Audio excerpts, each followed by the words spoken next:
कल के मैच पे हुआ क्या था? एक टाइम पे लग रहा था कि हमने श्रीलंका से खराब बैटिंग किया है, हमने श्रीलंका से खराब बॉलिंग किया है, हमने श्रीलंका से ज्यादा खराब फील्डिंग किया है, और फिर भी हम जीत गए। एक टाइम पे श्रीलंका 110 फॉर 1 था और लग रहा था कि आराम से जीत जाएंगे, और मैं तो मान भी लिया था कि कल हमने खराब खेला है। हर एक डिपार्टमेंट में, तीनों डिपार्टमेंट में हमने खराब किया है, इसलिए हार जाएंगे। लास्ट 2 ओवर पे 9 रन चाहिए था और बॉल डालने आते हैं रिंकू और सूर्या, और श्रीलंका से ये भी नहीं हुआ। पहले 2 मैच की तरह फिर से सडन कोलैप्स, और एक ही नहीं हुआ। मुझे कैसे हुआ? मतलब संगकारा, जयवर्धने, रणतुंगा, आटापटू, चामिंदावास, मुरलीधरन, ये लोग जब देखते होंगे ना जयसूर्या, कि हम एक टाइम पे इस कंट्री को रिप्रेजेंट करते थे, इस कंट्रीज के लिए खेलते थे, उनको शर्म आता होगा। और जयसूर्या तो सामने बैठ के देख रहा था क्या हो रहा है। मतलब श्रीलंका क्रिकेट का ऐसा डाउनफॉल हुआ है। मतलब मैंने कभी इतने बड़े नेशन को इतना जल्दी, इतना नीचे आते हुए कभी नहीं देखा क्रिकेट में। मतलब शेमफुल है जो भी हुआ है। मतलब और कितना खराब खेलोगे, हर एक लेवल क्रॉस कर चुका है श्रीलंका। हालांकि मुझे ऐसा लगता है कि कल के मैच पे टॉस एक इंपॉर्टेंट फैक्टर था, जिसकी वजह से हमने भी खराब खेला है। ठीक है, ऐसा नहीं है कि हमने जीता है हमने मैच, लेकिन हमने हर एक डिपार्टमेंट में हमने कल खराब ही किया है। ठीक है। और टॉस इसलिए इंपॉर्टेंट था क्योंकि ग्राउंड सेम था लेकिन पिच डिफरेंट था, और हम टॉस हार गए थे, हमें पहले बैटिंग करने का मौका मिला। तो हमें पिच के बारे में ज्यादा नॉलेज नहीं था, गेम अवेयरनेस नहीं था, हम पिच को एसेस नहीं कर पाए। जब तक एसेस किए थे हमने, तब तक बहुत लेट हो गया था। तो टॉस का एक बहुत इंपॉर्टेंट फैक्टर था कल। अगर हम सेकेंड इनिंग्स पे बैट करते तो शायद हमारे बैट्समैन ज्यादा बेटर बैटिंग करते। कल हमारे प्लेइंग 11 में 4 चेंजेस थे। अगर मैं शुभमन गिल को मेन टीम का प्लेयर मान के चलूं, तो जो 4 रिप्लेसमेंट है वो है कि संजू ने ऋषभ को रिप्लेस किया है, शिवम दुबे ने हार्दिक पांड्या को रिप्लेस किया है, वॉशिंगटन सुंदर ने अक्षर पटेल को रिप्लेस किया, और खलील ने अर्शदीप को रिप्लेस किया, जो बेहतरीन चेंजेस था क्योंकि सबको मौका मिलना चाहिए। अब एक चीज जो पहले मैच से मैं कह रहा हूं कि इंडिया के प्लेइंग 11 में बॉलर कम है। और सोचो, पहले मैच पे तो हार्दिक पांड्या था, फिर भी मैं कह रहा था कि बॉलर्स कम है क्योंकि फिफ्थ बॉलर हार्दिक पांड्या है। हार्दिक पांड्या हमेशा हमारा सिक्स बॉलर होना चाहिए, जैसे कि वर्ल्ड कप में था, T20 वर्ल्ड कप में। कल हमारा फिफ्थ बॉलर था रियान पराग। हमारे पास बॉलर ही नहीं था। श्रीलंका है इसलिए ज्यादा फर्क नहीं पड़ता, लेकिन कल हमारा फिफ्थ बॉलर रियान पराग था, और रियान पराग बॉलर नहीं है। आजकल एक चीज बहुत चल रहा है कि कुछ भी सच बोल दो ना, लोग आपको हिटर का टैग लगा देते हैं। मतलब लोगों को लगता है मैं रियान पराग से जलता हूं। रियान पराग, अगर आप मुझे आईपीएल से देख रहे हो, आपको पता होगा रियान पराग मेरा one of the favourite batsman है, और मैं आईपीएल की बात कह रहा था कि रियान पराग को इस वर्ल्ड कप की टीम में होना चाहिए था, T20 वर्ल्ड कप में। ठीक है, रियान पराग आता भी मेरे उधर से है। ठीक है, मैं रियान पराग को कैसे हिट कर सकता हूँ? आजकल कोई भी बैट और बॉल दोनों कर लेते हैं तो उसको ऑलराउंडर बोल देते हैं। रियान पराग अभी तक फुल फ्लैश्ड ऑलराउंडर नहीं बना है। ये बात समझ लो, Riyan Parag full flashed allrounder नहीं बना है। क्योंकि श्रीलंका के साथ खेल रहे हैं तो फर्क नहीं पड़ता कि हमारा फिफ्थ बॉलर रियान पराग है। कोई भी बड़े टूर्नामेंट में, कोई भी बड़े टीम के अगेंस्ट रियान पराग कभी भी हमारा फिफ्थ बॉलर बन ही नहीं सकता है। ठीक है। आजकल हर एक कोई ऑलराउंडर है। आजकल दीपक चार ऑलराउंडर है, शार्दुल ठाकुर ऑलराउंडर है, शिवम दुबे ऑलराउंडर है, हसारंगा ऑलराउंडर है, मार्को यान्सन ऑलराउंडर है। और कल के मैच के बाद तो लोग रिंकू सिंह और सूर्य कुमार यादव को भी ऑलराउंडर कैटेगरी में गिन लेंगे। सब कोई ऑलराउंडर है। ऑलराउंडर होते थे Ben Stokes, Andrew Flintoff, Moeen Ali, Jacques Kallis, Hardik Pandya, Shane Watson, injury से पहले। ये होते रियल ऑलराउंडर्स। जय सूर्या। हर एक कोई ऑलराउंडर नहीं होता, ये बात को समझ लो। रियान पराग अभी तक फुल फ्लेज्ड ऑलराउंडर बना नहीं है। उसको बॉलिंग डालना आता है, अच्छा करता है, लेकिन अभी तक ऑलराउंडर बना नहीं है। हम कोशिश कर रहे हैं उसको ग्रूम करने के लिए। ठीक है। तो मुझे प्लेइंग 11 में एक ही फॉल्ट दिखता है कि हमारे पास बॉलर्स कम थे। ठीक है, क्योंकि रियान पराग हमारा फिफ्थ बॉलर बन जाता है। सिक्स बॉलर हमारा शिवम दुबे था, जिसको हमने यूज भी नहीं किया, हमने वर्ल्ड कप में भी यूज नहीं किया था हालांकि। अब कल ना सूर्या ने हर एक डिपार्टमेंट में अच्छा कैप्टनसी किया है। बैटिंग के टाइम पे भी, जब हमारा बैटिंग चला तब भी सूर्या ने अच्छा कैप्टनसी किया, और इस पे बात करेंगे। लेकिन शुरू से शुरू करते हैं। ओपनिंग करने आते हैं जसपाल और शुभमन गिल। अब पहले ओवर से पता लग गया था कि इस पिच पे फ्री फ्लोइंग बैटिंग आप कर नहीं सकते, क्योंकि बॉल फंस के आ रहा था। ठीक है। दूसरी ओवर में जसपाल स्वीप करने जाता है, थिक्षणा को, और एलबीडब्ल्यू हो जाता है। उसके बाद थर्ड नंबर पे आता है संजू सैमसन। आप संजू सैमसन को लेके, मैं जो कहता हूं ना, लोगों को पसंद नहीं है क्योंकि लोग समझते कि मैं ये चाहता हूं कि संजू सैमसन जहां जहां पे मौका मिले वो 50 या 100 मारे। मैं ये नहीं कह रहा हूं, पहली बात तो ये कि पहले 1 रन बना ले, वही बहुत बड़ी बात है। 2 मैच पे डक्स, 2 लगातार मैच पे डक्स, खाता ही नहीं खोल पाया उसने। तो पहले तो 1 रन बनाना वो बहुत बड़ी बात है। और मैं ये नहीं कह रहा हूं कि जहां पे मौका मिले वहां पे 50 या 100 मारो। आपको एक चीज समझना पड़ेगा कि संजू 9 साल पहले इंडिया के लिए डेब्यू किया है। अगर 9 साल में उसने सिर्फ 30 T20 मैच खेला है, तो आपको समझना पड़ेगा कि वो कभी भी बीसीसीआई का फर्स्ट प्रायोरिटी था ही नहीं। ठीक है, तो आपको जहां जहां मौका मिलता है 1-2 मैच, आपको उधर एक इंपैक्टफुल नॉक खेलना पड़ेगा। इंपैक्टफुल, इंपैक्टफुल मतलब ये नहीं कि 50 या 100 मारो। आप एटलीस्ट 12 गेंदों पे 25 मारो, आप 15 बॉल पे 30 मारो, आप 22 बॉल पे 40 मारो। इतना तो हम संजू से एक्सपेक्ट कर ही सकते थे कि इंपैक्टफुल नॉक खेल के जाए। वरना आप टीम में कहां पे जगह बनाओगे? अगर आप 9 साल में कभी बीसीसीआई का फर्स्ट प्रायोरिटी थे ही नहीं, आपको ऑन एंड ऑफ मौका मिलता है, तो अगर जब जब आपको मौका मिलता है 1-2 मैच पे, तब तब आपको रन बनाना पड़ेगा। वरना आप कभी भी टीम में नहीं आओगे, स्पेशली 2 डक्स बना के।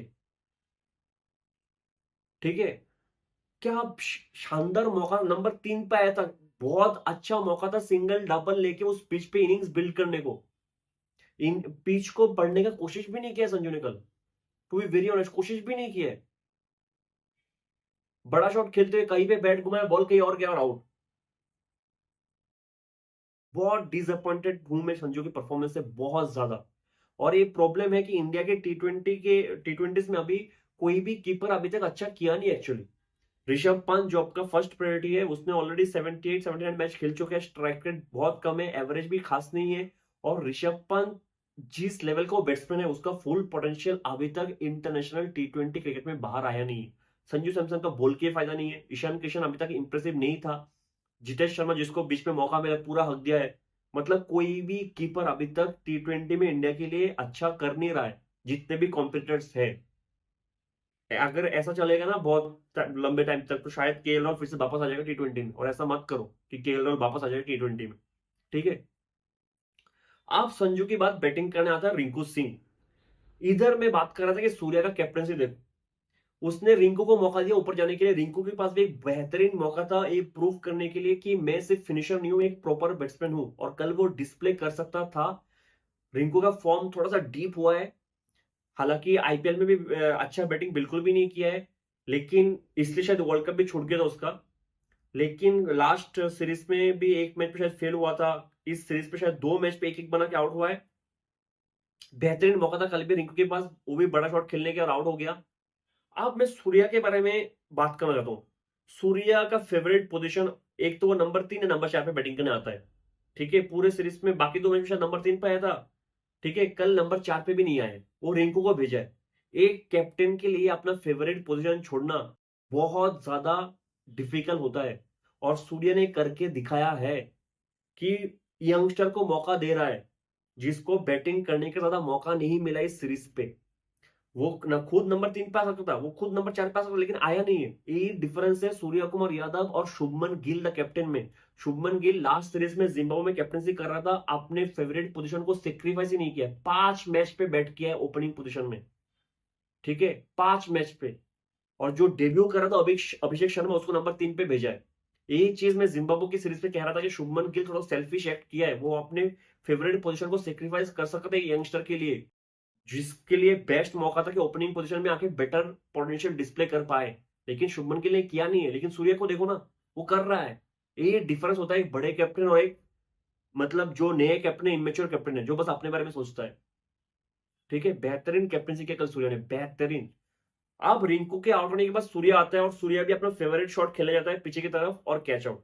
हालांकि शॉट में कोई भी खराबी नहीं था, टाइमिंग पूरा था, लेकिन इस पिच पे गति नहीं था, पेस ही नहीं है कि आप बस टाइमिंग के साथ बाउंड्री क्रॉस कर लोगे। आपको थोड़ा एफर्ट लगाना पड़ेगा बाउंड्री क्रॉस करने के लिए। और हमने पावर प्ले में 4 विकेट खो दिया था। फिर बैटिंग करना था शिवम दुबे।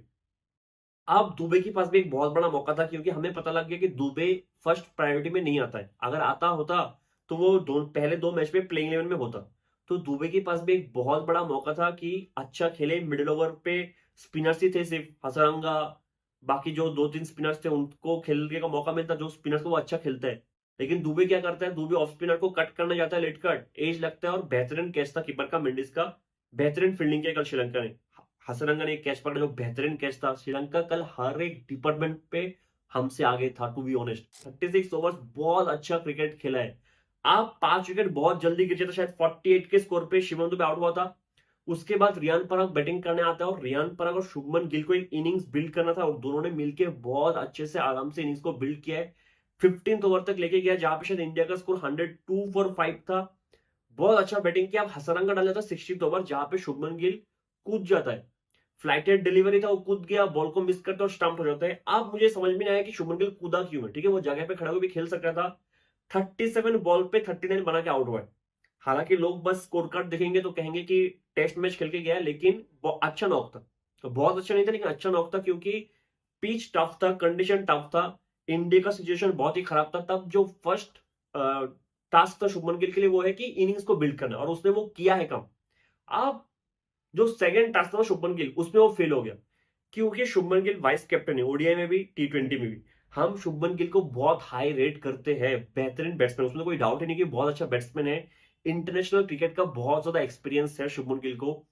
ओडीआई बहुत सारे खेले हैं, टेस्ट बहुत सारा खेला है। हम शुभमन गिल को विराट कोहली से कंपेयर करते हैं, तो रेस्पॉन्सिबिलिटी शुभमन गिल को लेना चाहिए था। ऐसे सिचुएशन पे जब पिच ऐसा होता है, आपका टीम इस हाल में है और जो बैट्समैन इतना ज्यादा बॉल खेल लिया है, हम उससे एक्सपेक्ट करते हैं कि वो लास्ट तक खेलेगा, एक्सेलरेट करेगा और टीम को एक अच्छे स्कोर तक लेके जाएगा, जैसे कि विराट कोहली करता है।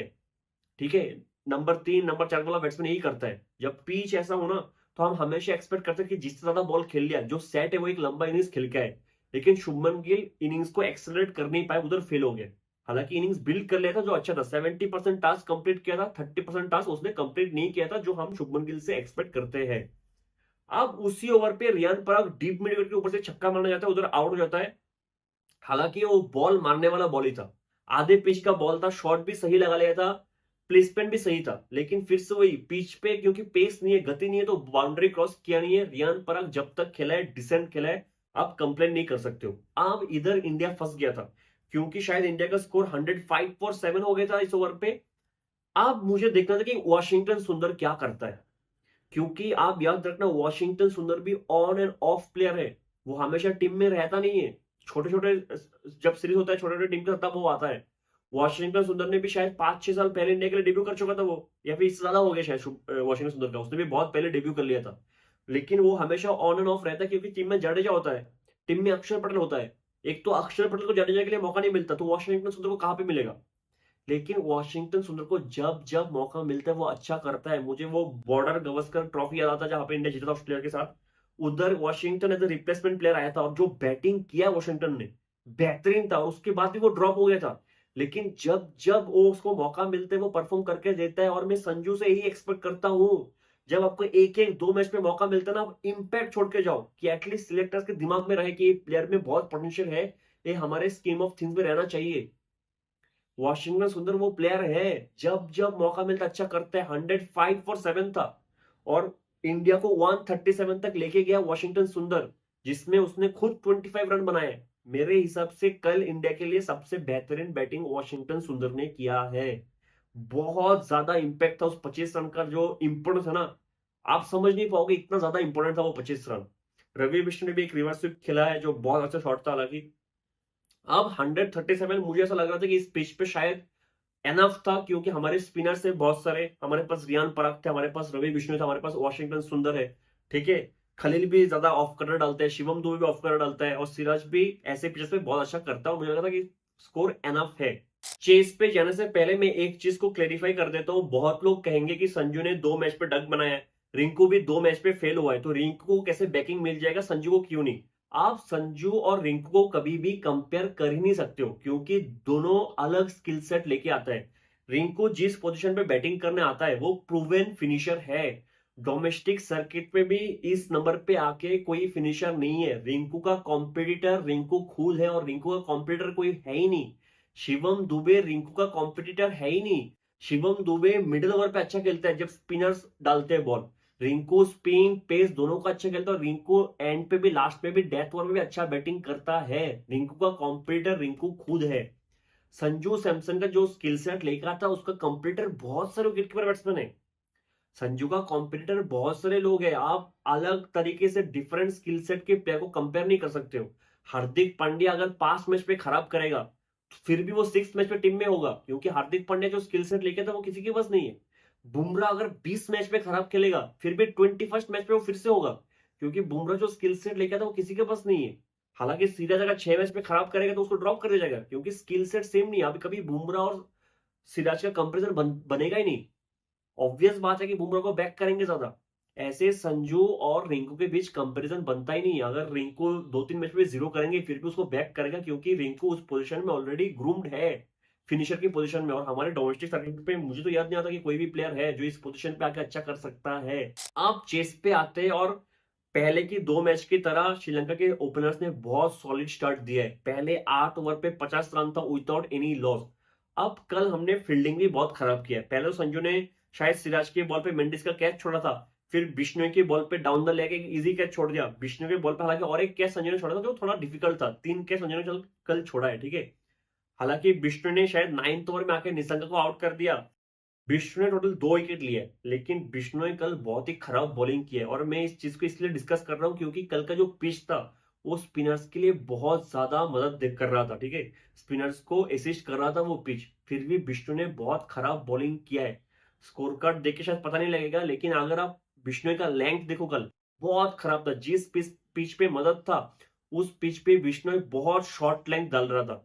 उसका लेंथ बहुत ही छोटा था। अगर मेरे पास बॉल मैप होता, पिच मैप होता तो मैं दिखा देता आपको। बहुत खराब बॉलिंग किया, बहुत ज्यादा बॉल इंपैक्ट लेग स्टंप के बाहर था जिसमें बाउंड्री आया है। मतलब बिश्नोई से मैं एक्सपेक्ट नहीं करता हूं, क्योंकि बहुत अच्छा स्पिनर है और क्योंकि कल का पिच स्पिनर्स के लिए असिस्ट कर रहा था, फिर भी बिश्नोई ने खराब बॉलिंग किया है। और रियान ने बीच में 4 ओवर अच्छा लग गया था। मुझे लगा था कि इंडिया ये मैच पे फंस गया था, क्योंकि 16th ओवर के बाद श्रीलंका का स्कोर 115 for 2 था, ठीक है। आप 17th ओवर डालना था वॉशिंगटन सुंदर, इस ओवर पे वॉशी 2 विकेट लेके जाते हैं। 2 विकेट, मैच उधर ही खत्म था। 3 ओवर पे 21 रन चाहिए था। खलील डालने आता है 18th ओवर, जहां पे खलील 5 वाइट बॉल डालता है। 5 वाइट बॉल लेके जाता है खलील और 12 रन देके जाता है। जो प्रॉब्लम मुझे मैंने कहा था कि हमारे जो बैकअप प्लेयर्स थे, मतलब जो हमारे फर्स्ट प्रायोरिटी प्लेयर्स नहीं थे इस सीरीज पे, 4 को मौका मिला है, संजू, दुबे, वॉशिंगटन और खलील, इनमें से 3 फेल हो गए। खलील भी फेल, दुबे भी फेल, संजू भी फेल, सिर्फ वॉशिंगटन ने अच्छा किया है। आप 2 ओवर पे 9 रन चाहिए था। रिंकू बॉल डालने आता और मैं शॉक्ड था रिंकू के हाथ पे बॉल देख के, ठीक है। अगर कल इंडिया हार जाता, सबसे पहले सब सूर्या को पकड़ते और कहते कि सिराज को बॉल क्यों नहीं दिया, क्योंकि सिराज ने कल बहुत अच्छा बॉलिंग किया था। बहुत दिन बाद मैंने देखा है कोई कैप्टन इंडिया का जो आउट ऑफ बॉक्स सोचता है क्रंच टाइम पे। मतलब बहुत ज्यादा गट्स चाहिए ऐसा गेम्बल खेलने के लिए, ऐसे क्रंच सिचुएशन पे, ठीक है। जो फर्स्ट मैच था उधर भी 70th ओवर पे रियान पराग आया था, लेकिन वो मैच हम जीत चुके थे। कल का मैच हम हारने वाले पोजीशन में थे। हालांकि स्पिनर्स के लिए असिस्टेंट था, लेकिन रिंकू ने पूरे सीरीज पे बॉल नहीं डाला। आप सब समझ रहे हो, बहुत ज्यादा गट्स चाहिए ऐसे डिसीजन लेने में, और सूर्या ने बेहतरीन कैप्टनसी किया है। रिंकू ने शायद उस ओवर पे सिर्फ 3 रन देके 2 विकेट लेके गया, या फिर 3 रन दिया था और 2 विकेट लिया था। लास्ट ओवर पे 6 रन चाहिए था, पहला बॉल डॉट, अगले 2 बॉल पे 2 विकेट, सूर्या ने 2 विकेट ले लिया। कैप्टन खुद बॉल डालने आ रहा है। आप सोचो एक बार, लास्ट 2 बॉल पे 5 रन चाहिए था, जहां पे बैट्समैन ने 2 लिया था और इजी रन आउट था। सूर्या के हाथ पे बॉल था, नॉन स्ट्राइकर बैट्समैन आधे पिच पे खड़ा था, सूर्या ने देखा भी नहीं। सूर्या ने कीपर के पास थ्रो कर दिया, थोड़ा सा प्रेजेंस ऑफ माइंड खो चुका था, थोड़ा गेम में वो लॉस्ट हो चुका था। लास्ट बॉल पे 3 चाहिए था, उधर भी 2 रन आता है। उधर भी अगर सूर्या बॉल पकड़ लेता, गिल का थ्रो था, अगर सूर्या बॉल पकड़ ले तो उधर भी रन आउट था, ठीक है। मैच हम जीत चुके थे उधर ही। हालांकि मैच टाई हुआ है, सुपर ओवर पे गया है, और सुपर ओवर के बारे में बात में कुछ फायदा नहीं है। श्रीलंका पहले बैटिंग करने आया, 2 रन बनाया सिर्फ सुपर ओवर में, 2 रन बना के 2 विकेट आउट होकर चला गया। इस सुपर के बारे में क्या ही बात करना, ठीक है। मतलब मुझे यकीन नहीं होता जिस पोजीशन में श्रीलंका था वहां से कैसे वो हार गए।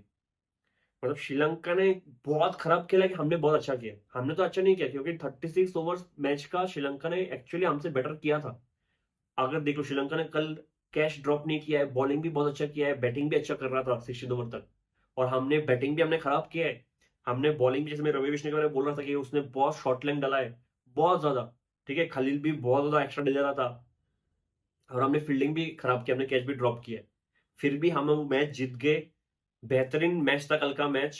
ऐसे मैच में ज्यादा मजा आता है। और ये देखना है कि जब नेक्स्ट T20 सीरीज होगा क्या सेम स्क्वाड रहेगा, क्योंकि कुछ प्लेयर्स ड्रॉप हो सकते हैं। हो सकते हैं कुछ प्लेयर ड्रॉप, लेकिन हो सकता है कि गंभीर 15 के 15 प्लेयर को बैक कर लेंगे। देखना पड़ेगा, मजा आएगा। मिलते हैं अगले वीडियो में, तब तक के लिए जय हिंद।